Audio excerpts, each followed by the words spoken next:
First, live, local. This is Fox 12 Now. Hello, everyone. Welcome back to Fox 12 Now. Again, I'm Greg Nibbler. Thanks for joining us, live streaming on YouTube, Facebook, our website, and our apps, covering a wide range of segments and subjects here throughout every afternoon on the weekdays for Fox 12 Oregon. Up next, though, we're going to play an interview that I recorded earlier today about something that's probably going to be happening later today, and that is the new launch of a NASA satellite called the PACE satellite. This one is designed to actually observe Earth. Instead of the stars, it's going to be looking back down on Earth for a number of different reasons. So I'm going to give you just a little bit of context here before we get going. I had to pull this up myself to make sure that I remember this, but PACE stands for Plankton, Aerosol, Cloud, Ocean Ecosystem, because they have their acronyms. So that's what they wanted to go with. But that's really what it's studying. It's studying small things on Earth, whether that's in the oceans, whether that's in the clouds, in the air, and then making big determinations based on the data that they gather. It's a pretty amazing project, and this really could revolutionize a lot of things for both study of science and climate, but also for commercial fisheries, for even us here in the Northwest when dealing with wildfire smoke. So it really does relate even to right down here specifically in this region. So we talk about this with a senior scientist from NASA, one of the leads on this project, Andrew Sayer. I was able to spend a few minutes with him early this morning to talk about the project. So we'll go into that right now. We'll recap it at the end, but here it is. Here's Andrew talking all about this. PACE is a NASA satellite mission, and NASA loves acronyms. So the name PACE is an acronym.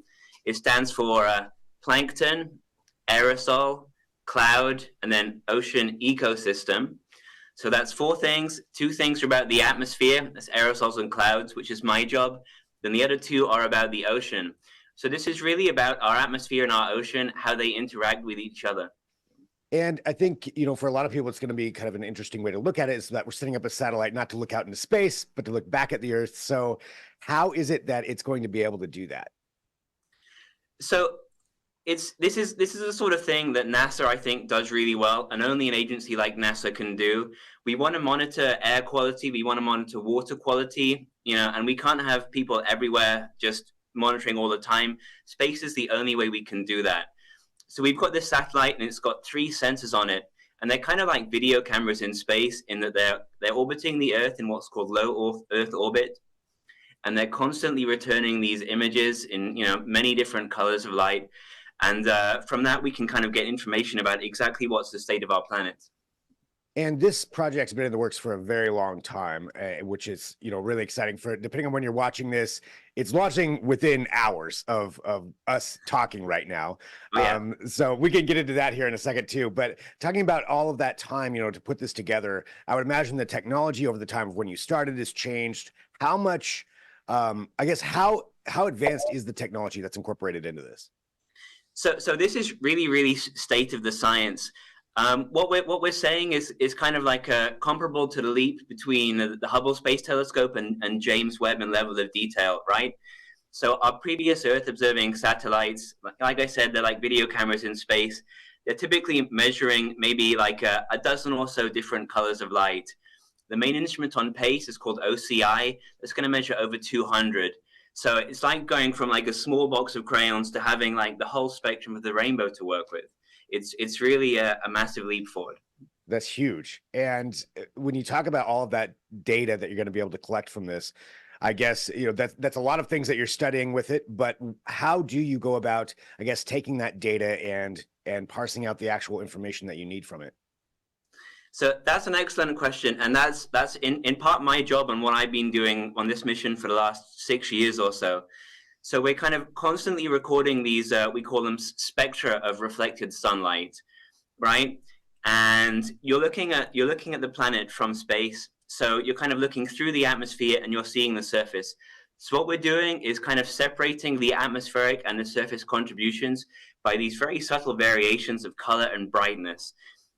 And we have these very sophisticated algorithms which lets us say, hey, there's some smoke in the sky here. This is how much it is. This is how high it is. Hey, here's a cloud. It's made of ice or it's made of liquid.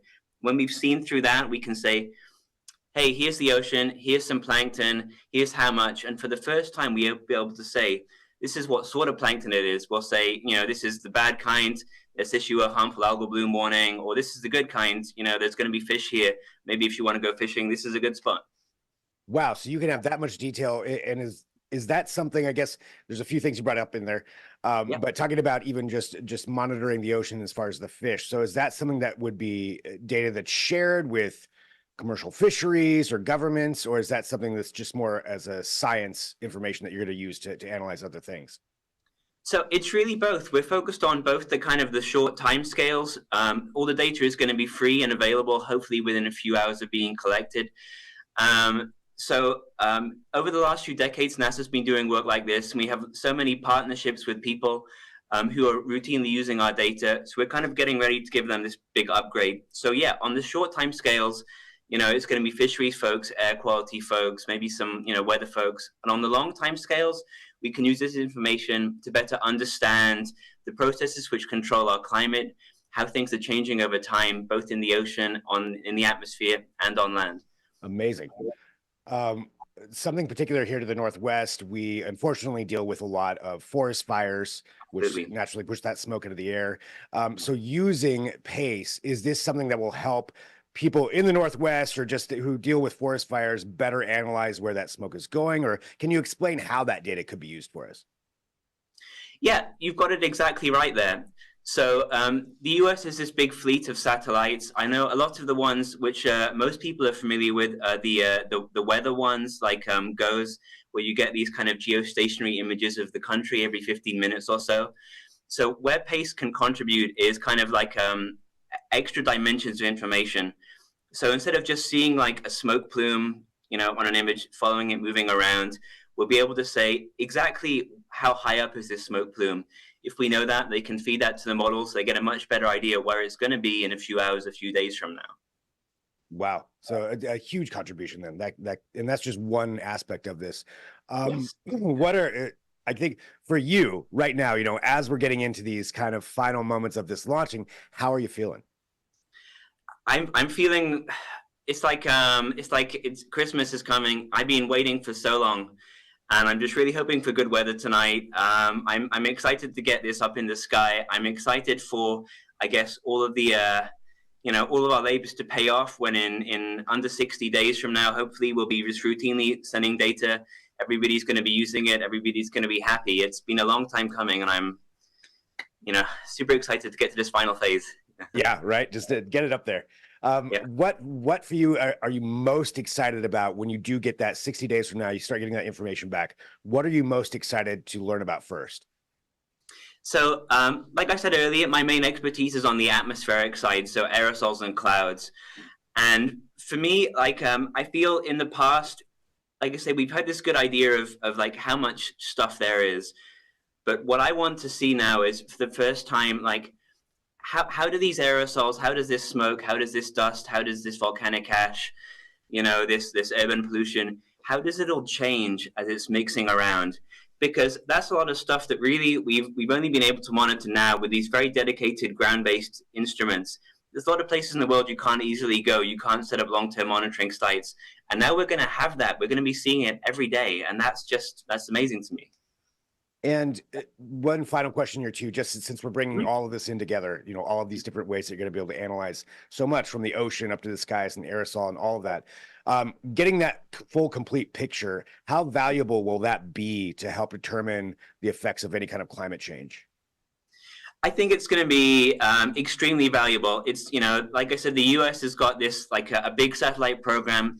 PACE is really focusing on kind of enhancing like the ocean aspect of that, and on the atmospheric side, aerosols and how they interact with clouds.